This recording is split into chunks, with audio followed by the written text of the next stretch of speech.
परम पूजनीय महाराज जी के सत्संग सुनने के लिए हमारे चैनल को सब्सक्राइब कीजिए। राधे राधे। राम कुमार जी अलीगढ़ से।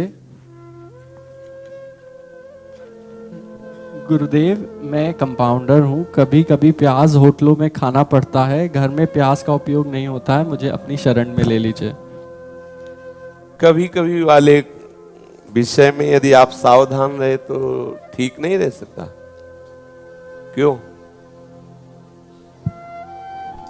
प्रणाम। हाँ, कह रहे कभी कभी अगर जो मिलता है तो उसे अपने धर्म की रक्षा के लिए ना पाया जाए तो नहीं चलेगा क्या? कभी कभी अलग ड्यूटी लग जाती है तो पूरे दिन मजबूर हो जाते हैं। हाँ, ऐसी कभी कोई ऐसा बहुत, वैसे तो मुझे लगता है निष्ठा में बहुत ताकत होती है, पर कभी अगर ऐसा ना हो, कोई भी कहीं ऐसा हो तो श्री जी का प्रसाद पास रखे और उसमें प्रसाद मिला के फिर पाले। ये मतलब बहुत ही नापरीय स्थिति है। कोशिश करें कि हम अपने प्रिया प्रीतम के रिझाने के लिए ये दुख सह जाएं। वैसे कोई दुख तो है नहीं, बहुत गंदी चीज है।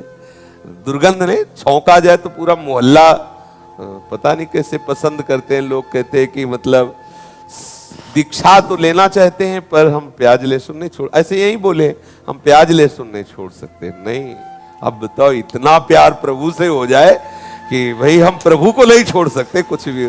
लेकिन धन्य है प्याज और लहसुन जिसने अपना साम्राज्य स्थापित कर रखा है कि भाई माना कि जीवन का लक्ष्य भगवान है तो चलो वो भी दे दो, लेकिन हम ये नहीं छोड़ सकते। तो कोशिश की, कोई स्वाद नहीं है, केवल हमें तो कभी कभी जैसे माधुकरी में मिलता था तो वो रोटी दुर्गंध देती थी जिसमें रखा जाता है, और आप लोगों को भी अनुभव होता है, पर वो पता नहीं कहते हैं विशेष स्वाद होता है। हमें तो नहीं लगता। विशेष स्वाद तो श्री जी के समर्पित भोग में होता है।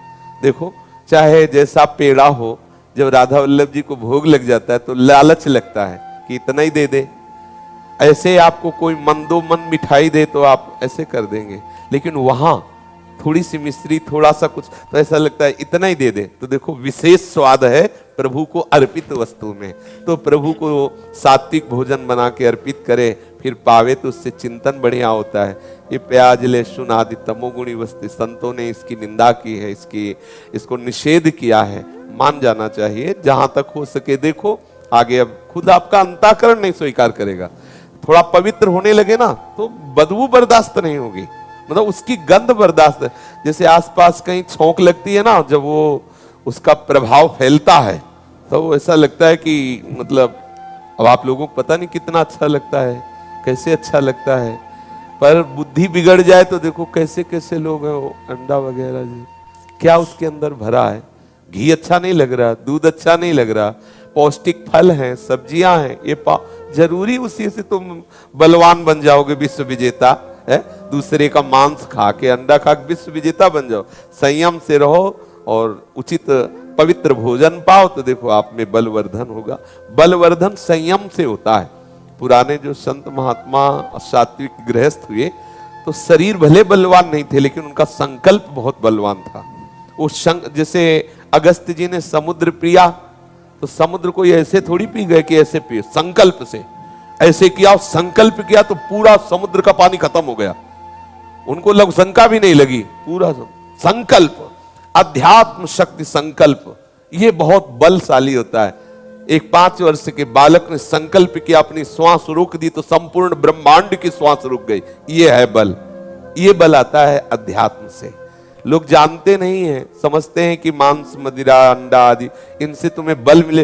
बोले शरीर स्वस्थ कैसे रहेगा, हम मरोगे नहीं। फिर पता चलेगा जब नरक जाओगे, और यही पता चलेगा कितने ऐसे परिणाम में सड़ते हैं, कोई पूछता नहीं है। सच्ची मानो ना, देख लेना, कर्म जब हावी होता है तब कोई पास नहीं आता। हमने देखा, भ्रमण करते समय सब अनुभव होते हैं। एक थे बहुत ऐसे, अब उनको शरीर में धीरे धीरे सड़न शुरू हुई, छोटे छोटे महीन कीड़े पड़ गए, दुर्गंध। कमरे में नहीं जाता, बाहर से ताला लगा दिया जाता। जब वहां भिक्षा के लिए गए तो आवाज आई कमरे से, बाबा बाबा। तो देखा तो ताला लगा, एक साइड में कमरा था। फिर उधर गए, उनका अरे मत जाओ उधर, बहुत दुर्गंध आ रही। आखिरकार आवाज दे रहा है, व्यक्ति है क्या है? तो नजदीक से रो रहे थे। तो उनका बाबा आप कैसे? बोले ताला लगाए। उनका कौन है? बोले सब लड़के बच्चे बहू है। ताला क्यों लगाए? कोई आ न जाए, हम बाहर निकल न जाए। ऐसा क्यों? तो उन्होंने दिखाया। बोले सब दुर्गंध है, सड़न है, किसी केवल ताला लगाए हैं। समय से ऐसे रोटी सरका दी, कोई प्यार से बात भी नहीं कहा। उसी के पुत्र, उसी के बहू। बहुत अंदर क्लेश हुआ। क्या संसार है, क्या संसार का स्वरूप है। जब कर्म हावी होता है, अभी आपके सुकृत चल रहे इसलिए आनंदित हो। जब आपका कर्म आपके ऊपर हावी हो, सच्ची मानिए कोई आपसे प्यार से बात भी नहीं करेगा। यही मनाएगा कि मर जाए। जिनको आप अपना मानते हो वही मनाएंगे मर जाए, कमरा खाली हो। कर्म ठीक रखो। कर्म तुम्हारे लिए बहुत बड़ी धरोहर है। आपका एक अच्छा कर्म बड़ी से बड़ी विपत्ति में सामने खड़ा हो जाएगा, आपको बचा लेगा। भगवान नाम जपना और भगवत आराधना करना, इससे बड़ा कोई सत्कर्म नहीं है।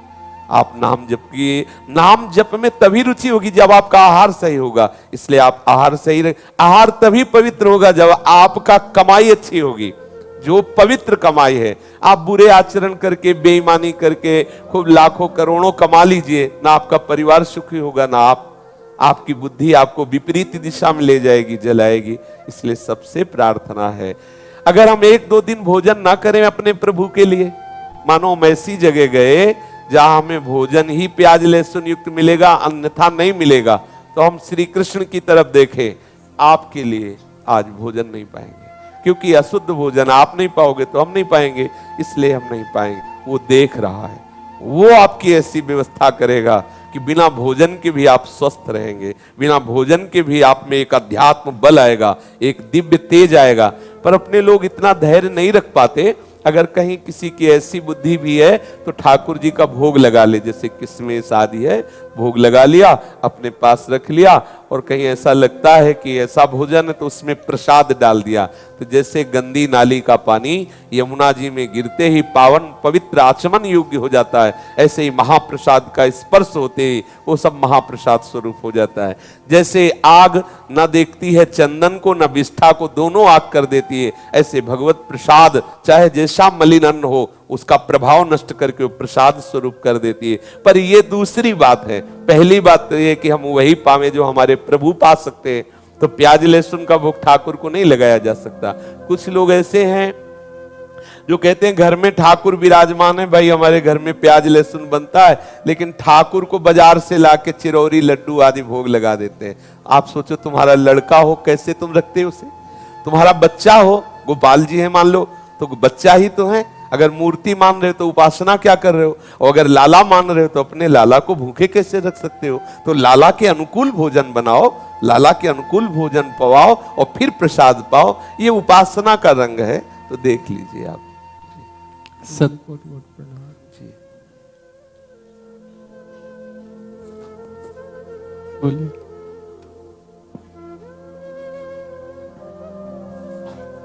पीछे बोले हाँ बताइए। पूरी में सब्जी की पूछ लेता था माधुरी में, एक पराठा आ गया था, बस प्याज का आ गया था, प्याज पी तो भोग लगा दिया था, फिर भी खाना। हाँ तो हमारे यहाँ भोग लगाने के पहले हम पाते हैं, फिर भोग लगाते हैं।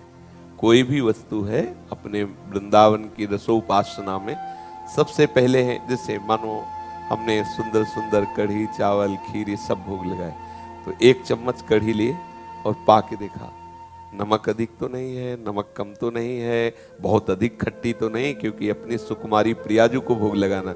इसके बाद हाथ धोया, आचमन किया, फिर खीर लिया, फिर हर वस्तु पहले हम पाके और पास कर दिए कि हाँ ठीक है हमारी प्रियाजू के लिए, फिर उसे अर्पित करते हैं। ऐसे नहीं अर्पित करते, भोग तभी लगाएंगे, पहले हम भोग लगाएंगे, पहले हम देखेंगे हमारे प्रिया लाल है ना, कहीं ऐसा ना हो कि खट्टा अधिक हो, तीखा अधिक हो। जैसे इत्र श्री जी को लगाते हैं ना, तो सबसे पहले इत्र लेकर अपने गाल पे लगाते हैं।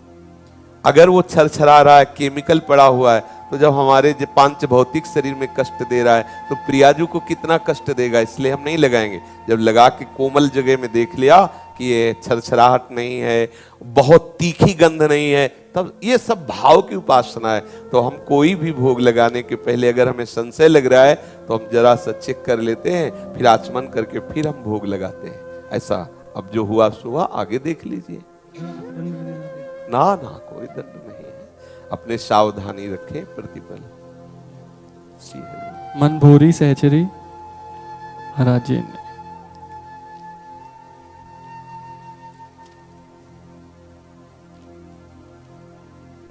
आपने लिखा कि पता नहीं क्या गलती हो गई है कि हृदय जलता रहता है। होली के उत्सव में भी मन करता है उठकर भाग जाऊं और जोर जोर से रोऊं, सोती रहूं। ऐसा लगता है जीवन सूना हो गया है। अब दो बातें इसमें कि रोती रहूं और सोती रहूं, तो इनमें से कौन सी बात सही माने? नहीं, सोना तो तभी होता है जब विश्राम चैन होता है, तभी सोना होता है। जिसको रोने का मन आएगा उसका सोने का मन नहीं होगा क्योंकि किसी भी तरह से अगर सांसारिक जलन से भी कोई रो रहा है तो नींद थोड़ी आएगी। इसमें लगा है कि लगता है रोता रहूं, फिर लगता है सोता रहूं, तो ये दोनों बातें अभी समझ में नहीं। अच्छा, दूसरी बात, आपके हृदय में जलन होती है उस समय चिंतन क्या होता है? क्या चिंतन होता है? हमारा जो चिंतन ये होता है कि थोड़ा सा समय रह गया अभी तक।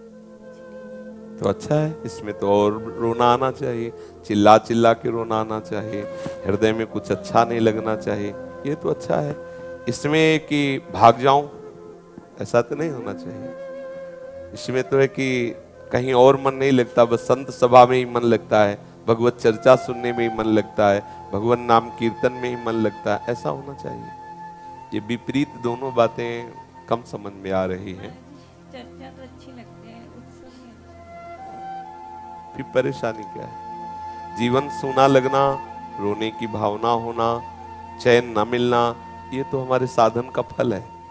हृदय में जलन हो जाना, ये तो साधन का फल है, इसमें क्या परेशानी है? हृदय में इतनी जलन हो जाए कि जिया न जाए। जिस पर तुम हो रीझते क्या देते यदुवीर, रोना सिसकना तड़पना आहो की जागीर। तो परेशानी क्या है? कोई असत चेष्टा ना बने, कोई असत चिंतन न बने तो कोई खास बात नहीं है। जलन होना अच्छा है, इतनी जलन हो जाए कि जिया न जाए। दृश्य बिन दुखन लागे नैन, जब से तुम बिछुरे पिए प्यारे कबहु न पायो चैन। तो ऐसी तो स्थिति बंदनीय, कोई निंदनीय तो है नहीं। और सोते रहने वाली बात पर हमें संशय है कि ये स्थिति कैसे हो सकती है। अगर ऐसी स्थिति तो फिर नींद नहीं आती, बेचैनी बढ़ जाती है। जब रात्रि का समय आता है तो प्रेमी को रात्रि काल रात्रि के समान लगती है, उसे चैन नहीं मिलता।